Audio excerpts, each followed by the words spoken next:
এই যে আমি ধান ক্ষেতের দ্বিতীয় চাপান সার হিসেবে সার নিয়ে আসছি। তো এখানে কি কি সার এবং কোন সার কতটুকু দিচ্ছি, তো কতটুকু জমিতে দিচ্ছি, তো সেটা আজকে বিস্তারিত জানবো।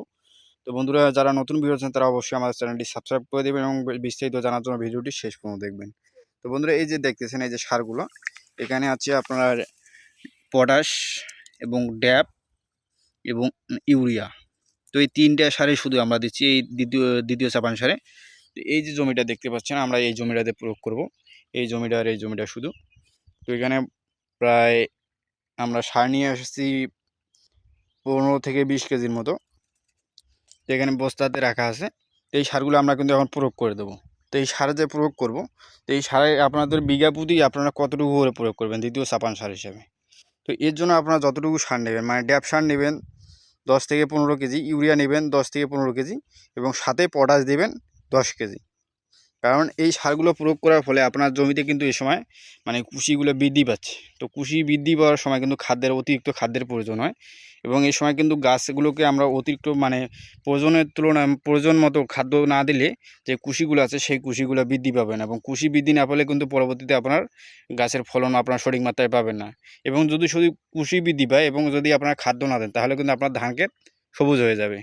আর এই সময় বিশেষ করে যে সমস্যাটা হয়, আমরা যখন কুশির জন্য খাদ্য দিই তখন কিন্তু গাছগুলো ছোটো অবস্থায় মানে হালকা বা নরম থাকে। তো এই সময় বিভিন্ন রকম ছত্রাক বা পোকার আক্রমণ ঘটে। তো এর জন্য আমাদের কিন্তু সাথে পটাশ সারটা দিতে হবে। এবার নাইট্রোজেন এবং ড্যাপ সারটা হবে কি, আপনার গাছ যে আছে গাছটাকে সবুজ করবে বা মানে বৃদ্ধি ঘটাবে আর কি।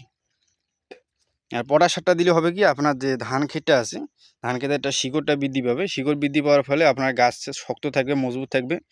গাছের দেখবেন যে রোগ প্রতিরোধ ক্ষমতা বৃদ্ধি পাবে এবং গাছটা ঝকঝকে থাকবে। কারণ এই সময় যে আমরা সারগুলো দিচ্ছি গাছের খাদ্যের জন্য, এই খাদ্যগুলো পাওয়ার সাথে সাথে আপনার যে ছোটো ছোটো কুশিগুলো আছে, এই কুশিগুলো দ্রুত বৃদ্ধি পাবে।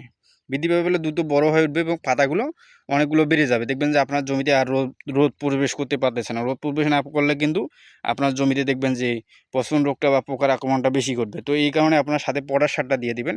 আর পটাশ সারটা প্রয়োগ করলে হবে কি, আপনার গাছটা দেখবেন যে ঝকঝকে থাকবে এবং গাছের শিকড় বৃদ্ধি পাবে, গাছটা শক্ত মজবুত থাকবে, আপনার ফলনটা বেড়ে যাবে।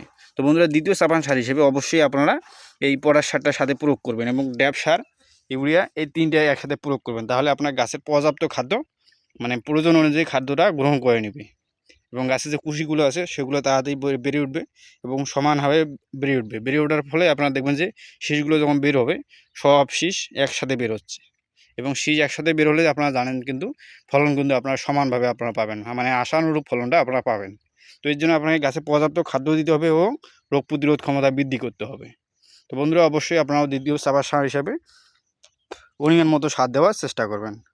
বন্ধুরা, আজকে পর্যন্ত সবাই ভালো থাকবেন। আসসালামু আলাইকুম।